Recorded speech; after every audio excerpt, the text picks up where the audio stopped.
Hello,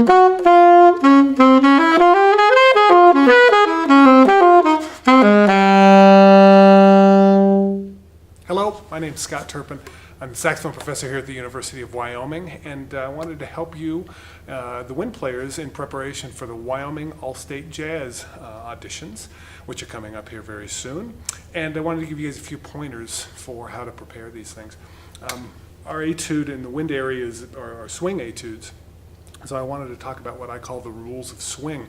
And there are 3 rules of swing. The first rule of swing is that you accent or you tongue the and of the beat whenever you're playing a swing figure. So I'm just going to play an example of a scale from the scale sheet you guys have, where I'm going to articulate on the and of the beat and then slur into the downbeat. 2, 1, 2, 3.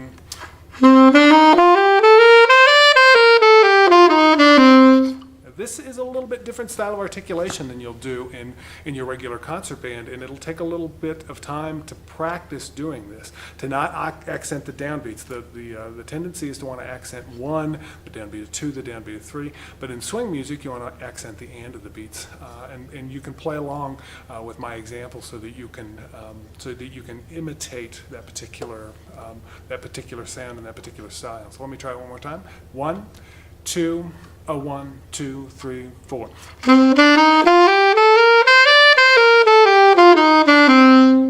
Okay, so that's rule number 1, is to accent the end of the beat. Rule number 2 and 3 are kind of connected. Rule number 2 is accent high notes within the line, and rule number 3 is de-accent, or what we call ghosting, of low notes in the line.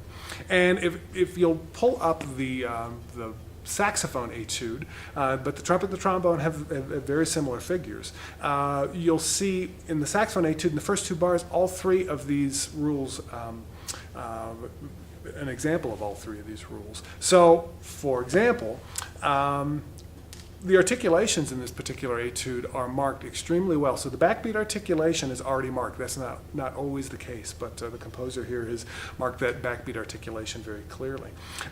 Whereas I will accent in this etude the downbeat of 3 because it's a high note in that 8th note line in the first measure, and then in the second measure, I will accent the and of 1 and the and of 4 because those are high notes in the line. They're like the peaks of mountains.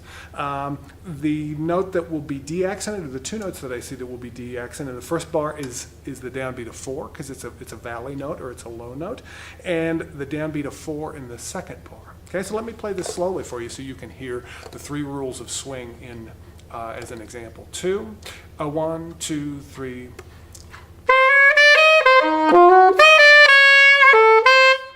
Next important thing to do as you're preparing these etudes is make sure you practice them slowly. Don't attempt to do them right at tempo right away. Set your metronome very slowly and make sure you're getting every rhythm and every accent and really very precise time. So make sure you're using the metronome all the way through.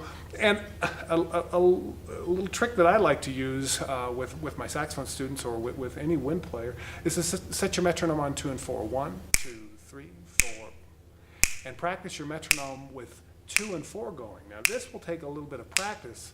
4, 1, 2, 3, 4, 1, 2, 3, 4. This will take a little bit of practice to be able to line up the time accurately, and maybe for some of the more advanced players, but in the end that 2 and 4 will simulate what the drummer is doing with the hi-hat, and it'll help you feel the swing feel just a little bit better. So using that metronome on 2 and 4 will also be of use to you. So practice hard, have fun, and good luck.